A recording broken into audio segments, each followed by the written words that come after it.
And Stan, I mean, we're all very blessed that you're on this call with us, and for the work that you've done.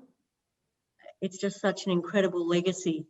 Last week, we had a webinar with Rick Doblin, and I mentioned this earlier, but you should know that he said on the webinar last week that if it were not for you, he would never have learned about these medicines. He wouldn't have started MAPS. And so he made a wonderful tribute to you last week. Brigitte, I was just saying that last week, Rick Doblin acknowledged that Stan was responsible entirely for his interest in this field. So, yeah, pretty remarkable. So, Susan, did you want to at all comment on the process of the film, or ask Stan or Brigitte any questions? Otherwise, I know there's also some questions in the chat and so on as well. But oh, just that, you know, the process of making the movie was so much a collaborative effort with Stan. And I was very thankful for his constant review of especially our reenactment footage to verify the accuracy of everything. Mm-hmm. And then, of course, Brigitte has known Stan for so long, and it was her archival photographs of Esalen and all the people that came through during those years that Stan was there that provided a lot of our, you know, photographic content. So, and other images that she took during their trip, their many trips to Easter Island and other places around the world, Peru. So Brigitte has been an amazing source of content, as well as contributing her understanding of some of the ideas that we shared. So it was a very collaborative effort. Well, thank you. Well, thank you all for your collaboration. It's wonderful, inspirational. And Peter, do you want to come and say hello and ask a question to Stan and Brigitte? Yeah, hello, Stan and Brigitte. Remember Peter from Esalen. Yeah, I wanted to get onto an area which Stan touched upon in the documentary, and that is that if you're a conventional psychiatrist or psychologist and you've learnt your trade or profession from books and from observing your patients, and you've never taken these medicines, this is really challenging stuff. Mm-hmm. How do we bridge the gap? But those people are actually really important, because we need to take them on the journey for these medicines to be used again. How do we get across to them just how important these medicines can be in terms of helping people with mental illnesses?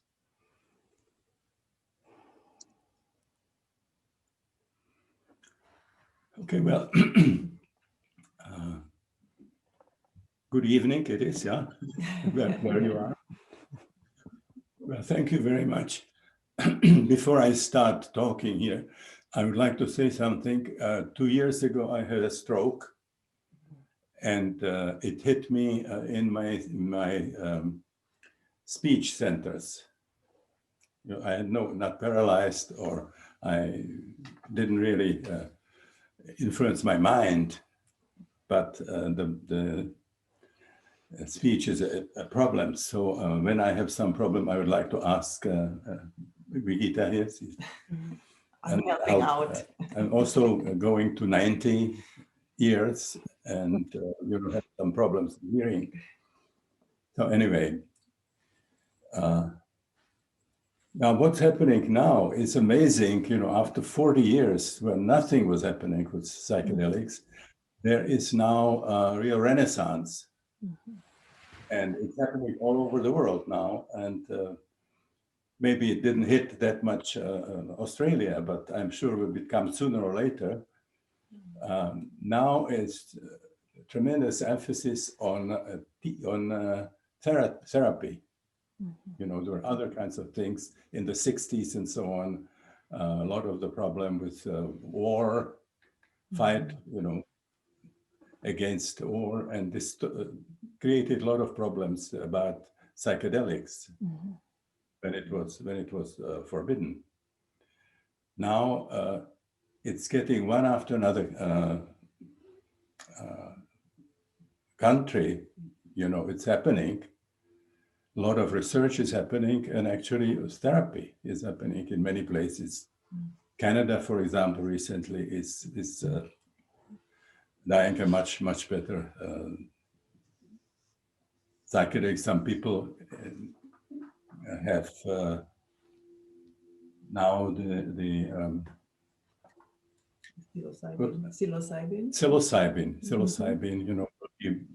and MDMA, they will be very quickly become mainstream. Mm-hmm. So it's also a situation where people know how to do it much better. Before it was very wild, and it is a very powerful. Those are very powerful substances. I have a lot of awe and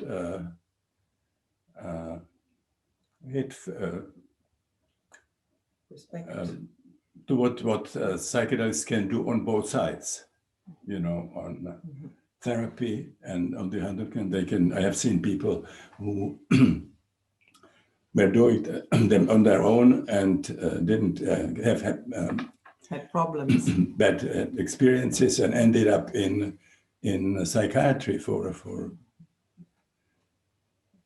long time. So those are amazing substances, and it can really change not individually people, but I believe that could really cause the situation in the planet if it's done properly.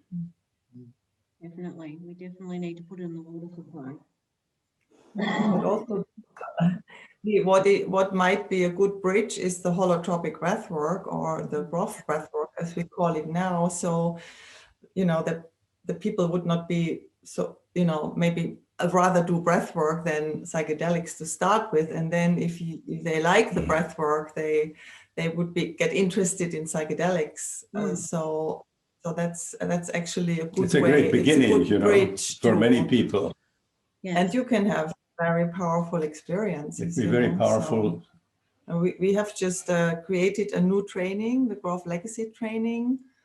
So, well, we don't have it in Australia yet, but we may get there. We'd love you to. So, we will help you. Yes, Thank you, we just started this spring, and it's really based on Stan's work, like The Way of the Psychonaut. Also has written this book, this encyclopedia, The Way of the Psychonaut, with all his knowledge in there. And so the new training is really based on how he is now and how he wants the work to be taught. And so you can find it on our website, groflegacytraining.com, but we're still building it. So we hopefully get something in Australia for you. No, I actually had a lot of memories as I was watching the movie, remembering, I've been many times in Australia, of course, with that whole round there. And so I'm sure there are quite a few people all over Australia, Yeah, they still remember those times. So absolutely, there are actually some people on this screening who have worked with you in Australia as well as other places in the world. Quite a few. So I think they're all so happy to see you. We're getting lots of positive comments. There's a question here that I wanted to address, which is about Jung, Carl Jung. Obviously there was a lot of references to the work of Carl Jung in this documentary, but it wasn't mentioned so much. How has Carl Jung influenced the work that you've been doing, Brigitte and Stan?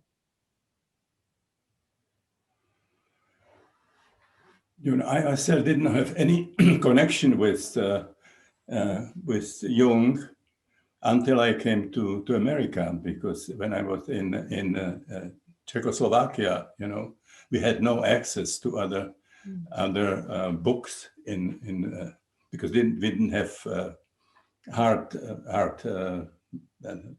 money, couldn't buy that. So So I actually found a lot of similarity with Jung before I ever saw Jung.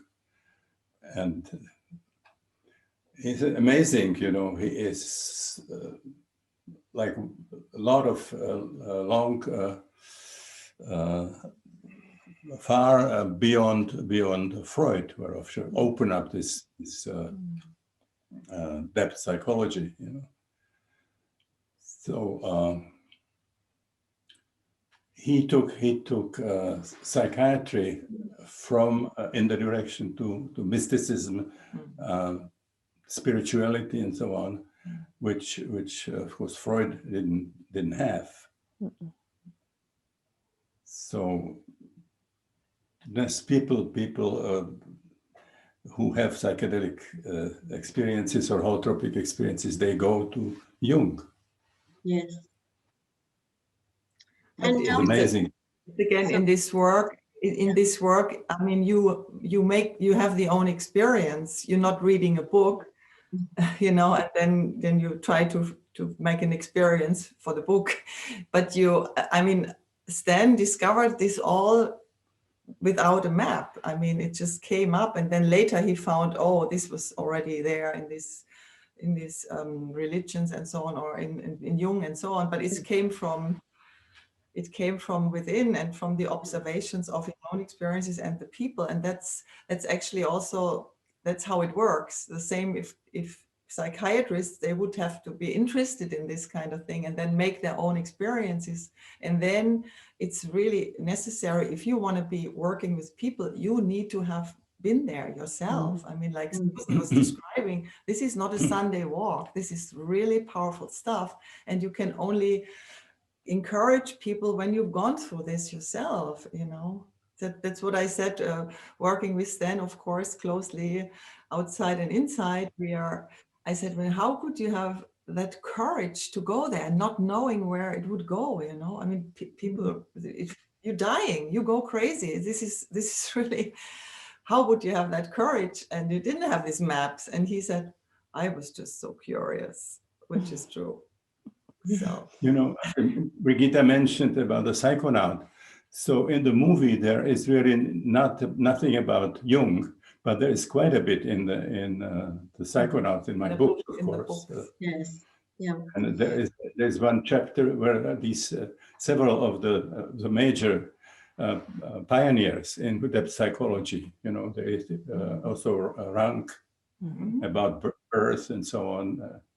And there is Reich, Yes, and Schandorf, you know, and of course Jung. And like how many of their work now are confirmed by psychedelics, and which would be seen differently than those people that people brought into depth psychology.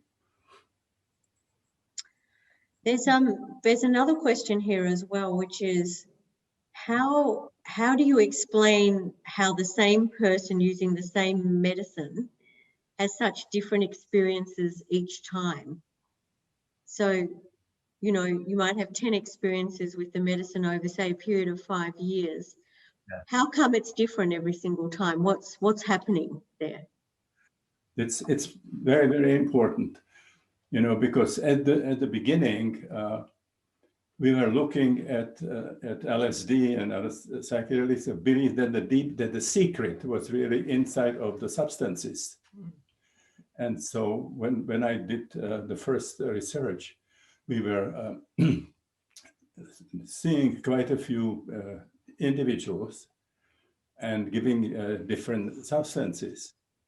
And I became very, very fascinated by the fact that there was such, what I would say, tremendous intra-individual variability. You know, when you have psychedelic experience today, and you have it 2 weeks from now, it's going to be something completely different. And of course, in the same, we are doing it to the same kind of people under the same set and setting, the same dosages and so on. And each session was completely different. So at a certain point, I suddenly saw we were not really studying psychedelics. We're not studying the substances. This is not pharmacology. What the psychedelics are, they are catalysts. They're bringing sort of the depths, psyche open, you know. So I just became completely lost interest in the pharmacology and took it back to clinics, because I realized this is about psyche. This is not about substances. You see that many different substances can have very similar kind of experiences. And then we saw it the same with the breath work. Then it's clear, you know, that it is really about the psyche. It's not about that's coming from the outside. And the problem is that until today, psychiatry has not accepted what LSD and other substances brought. For example, psychiatrists believe, like what Freud said, that the newborn baby is as a tabula rasa. Yeah? There's nothing there. And this is, of course, not, you saw from the movie, the powerful experiences that happen from prenatal and perinatal experiences. And many of them coming from past lives, and they're coming from spiritual experiences, from archetypes and so on. So what the psyche that we have today is just very surface, you know, of what psychiatrists call psyche. It's much similar to what you see in some of the great philosophies of the East, you know, Buddhism, Hinduism, you know, Taoism, of course, ancient people, they knew the psyche much better because they were dying these non-ordinary experiences. Great answer. And Stan, there's so many questions now coming, but I'll tell you this one. Great question. What is your hope for the world? What do you see as the potential for us as a human species, and how do we go about living together, perhaps being less divided and more healthy and happy and inclusive? I think, you know, we have known now for a long time that the universe and particularly the planet is one. You know, we saw some of the things that happened, for example, with atomic problems and so on. This is happening in one place, and then comes to the rest of the earth. You know, things that pollution is happening and all that. This is not isolated to any one country and so on. So we have known it, the virus, but don't act on it. You know, and I think what happened now with pandemic, you know, it just came, you know, so obvious that is happening, and when we learn these kinds of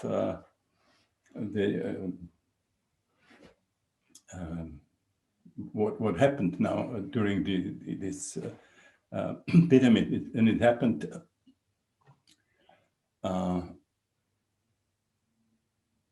We should understand, you know, that we should live in a very different way, and I hope we have now examples, you know, for it.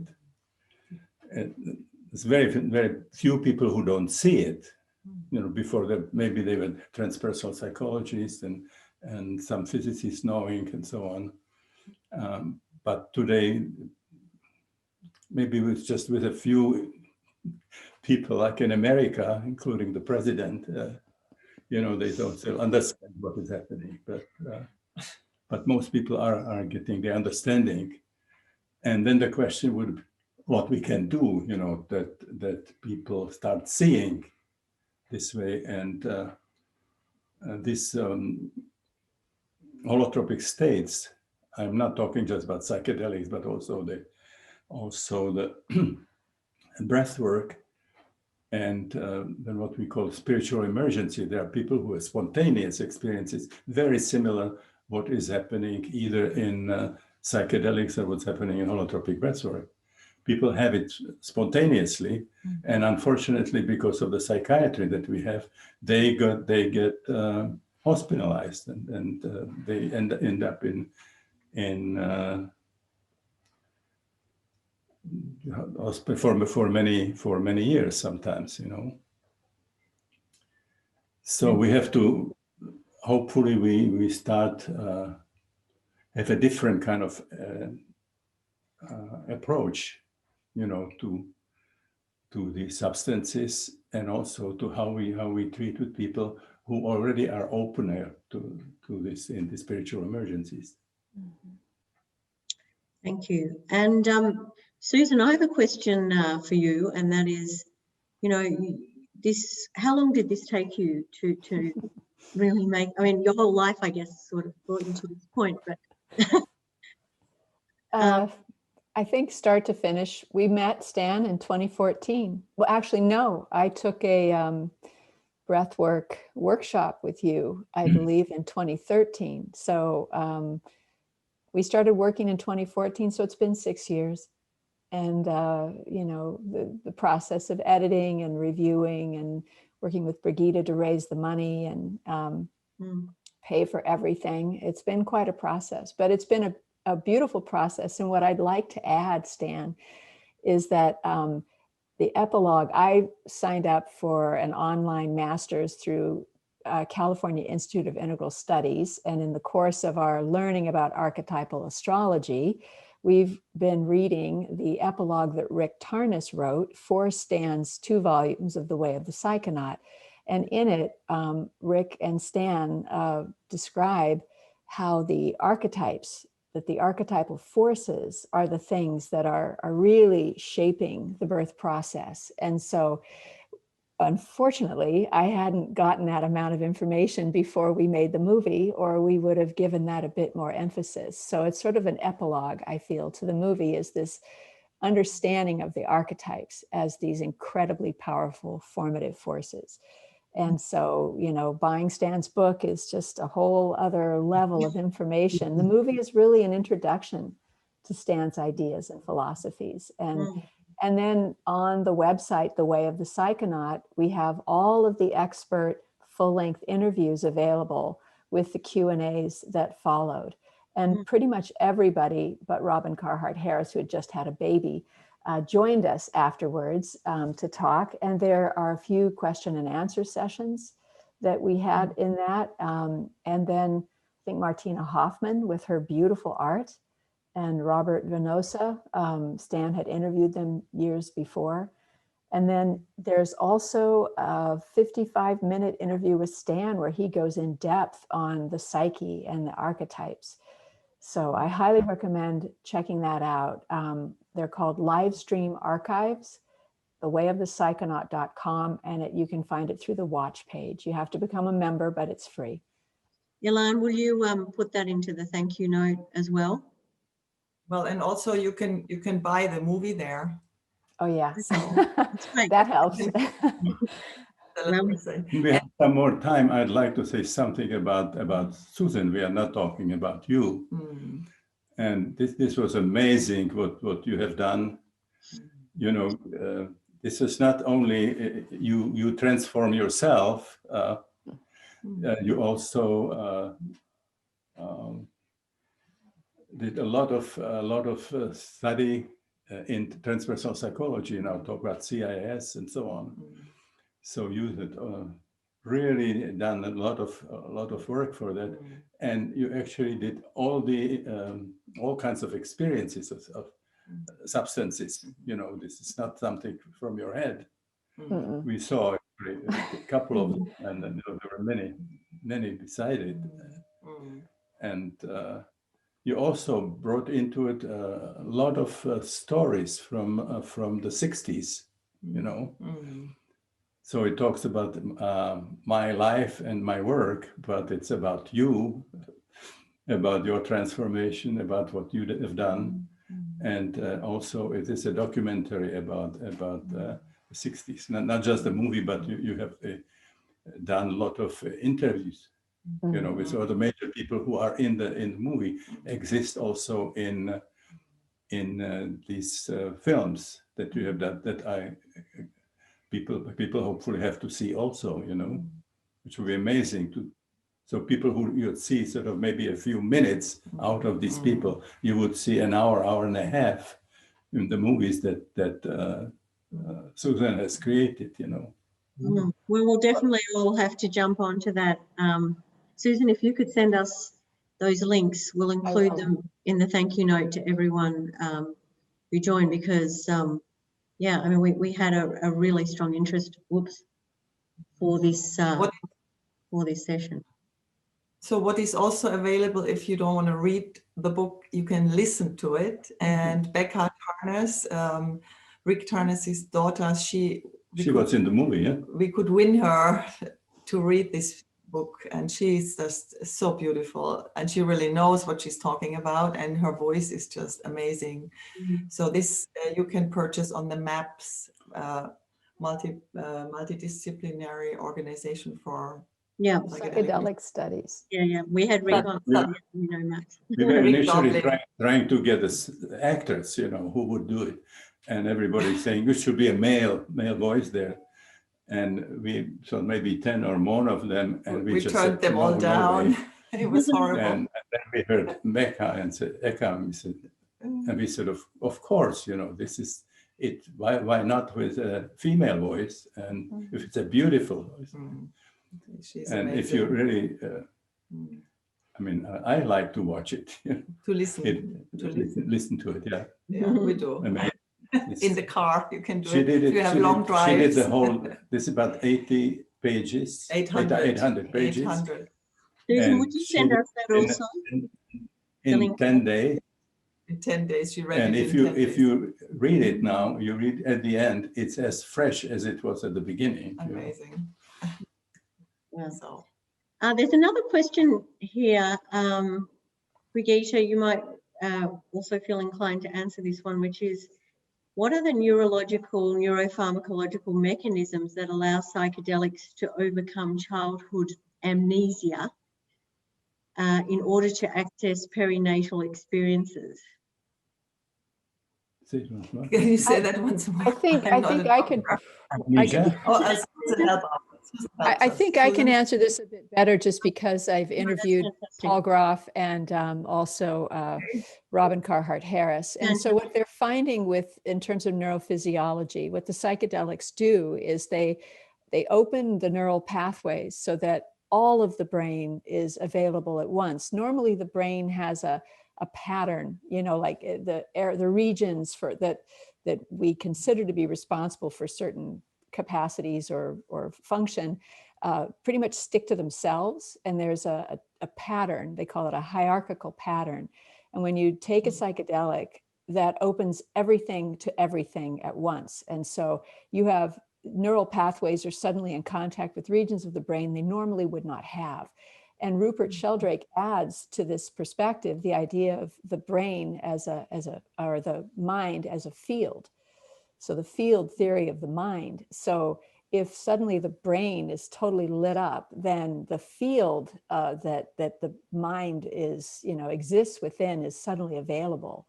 And so you have access to information that you would normally not have. Once the psychedelic wears off, then you go back to the way your brain normally functions. But that connection to this field of information has been opened.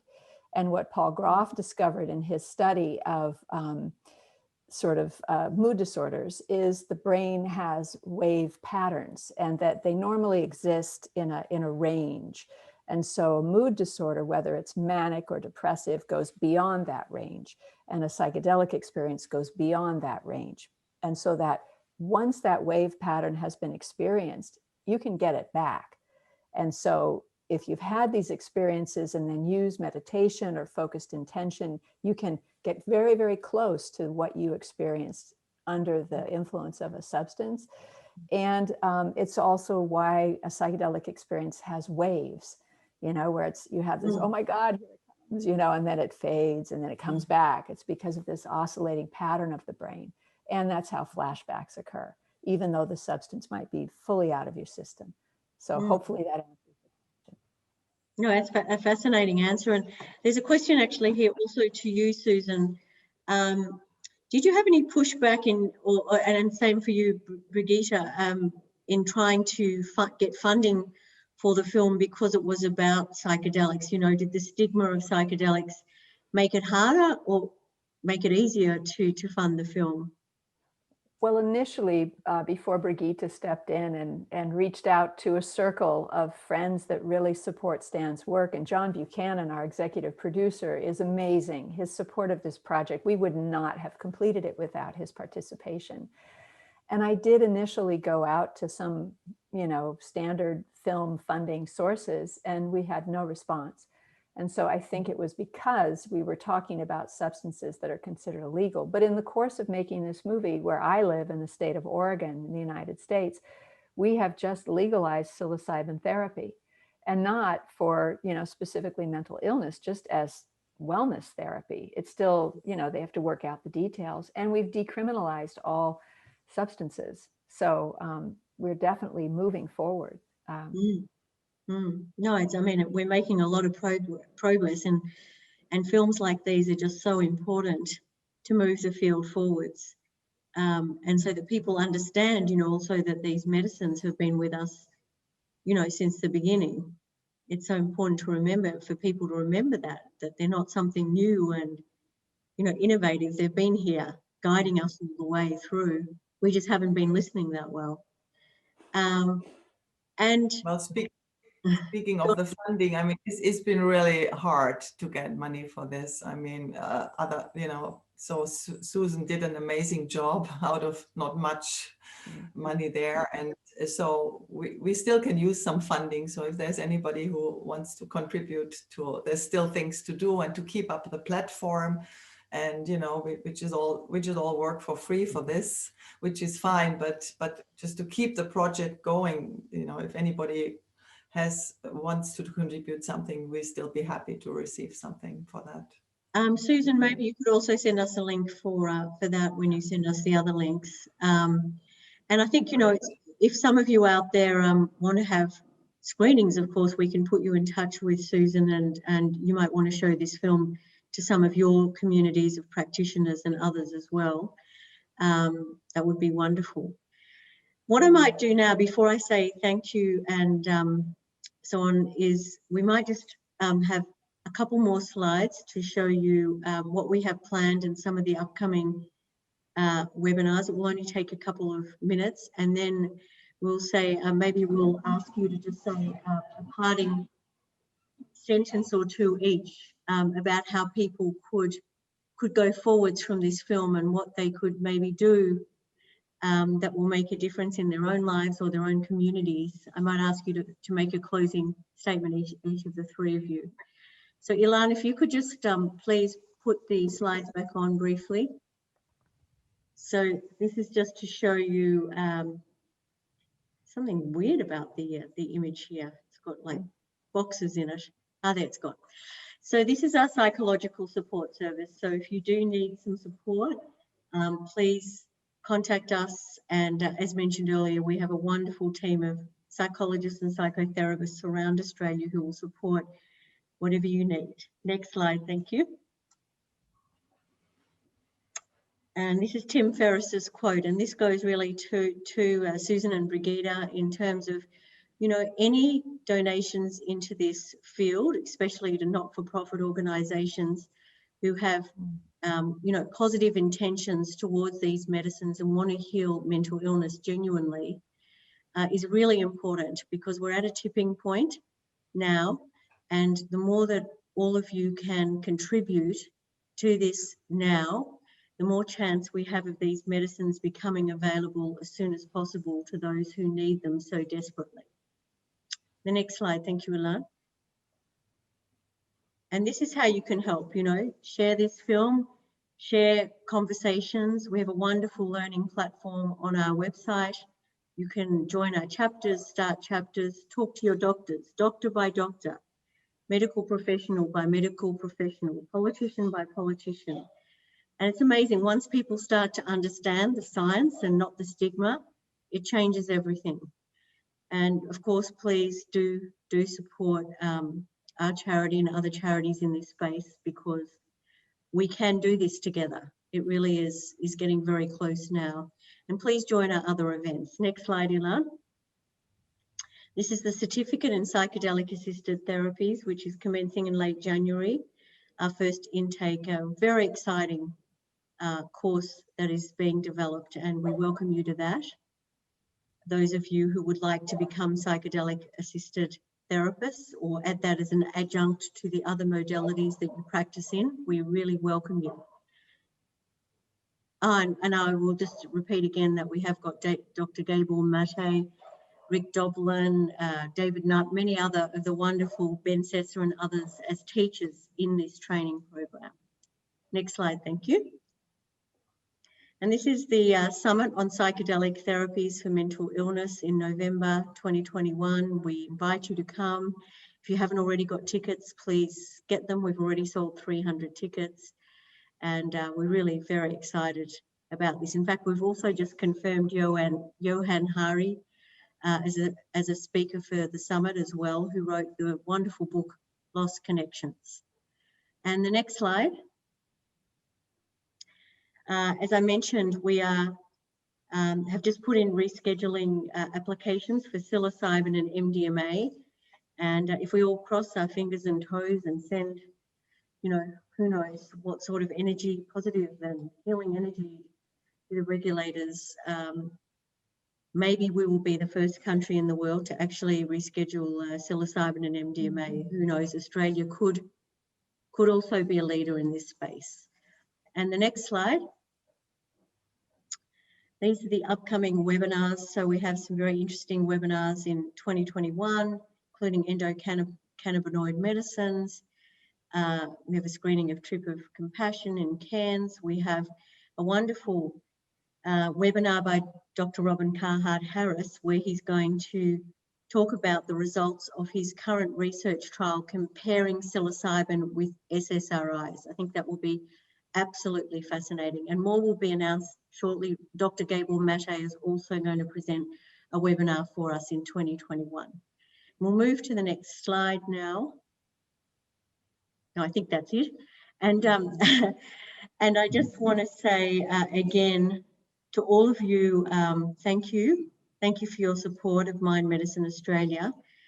And we couldn't do this without you. This is all about creating a community and recognizing, as Stan so profoundly says in the documentary, you know, that we're all one. And, you know, every single action that we take affects others in ways that we don't even realize sometimes. So I just like to start maybe with you, Susan, if you would like to make some kind of final comment about what we could do as a result of your documentary, or a process, a way forward for ourselves and for the planet.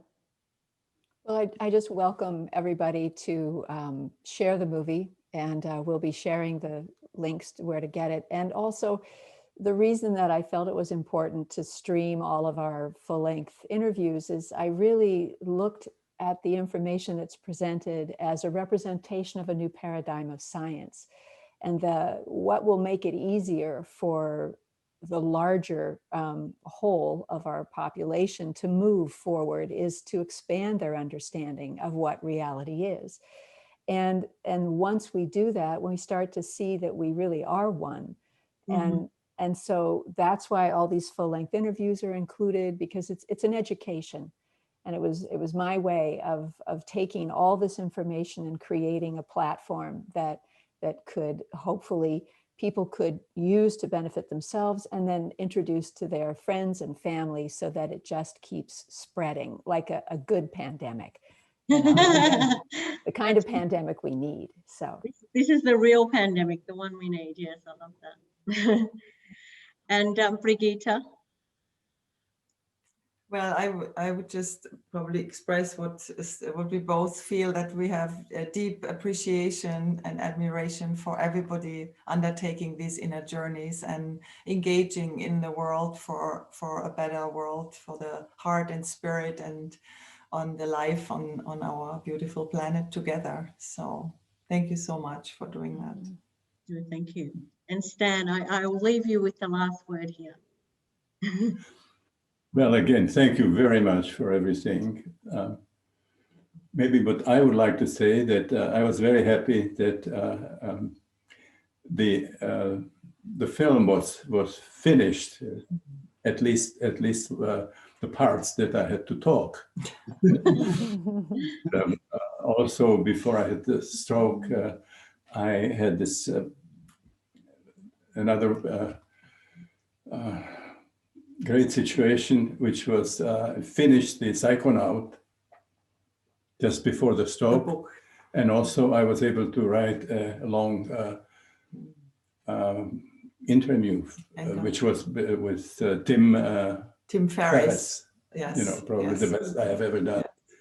This was just a few weeks before that. So what I would like the people to now go and look at those things which happened before the stroke. You know, what I'm doing now is, I say, is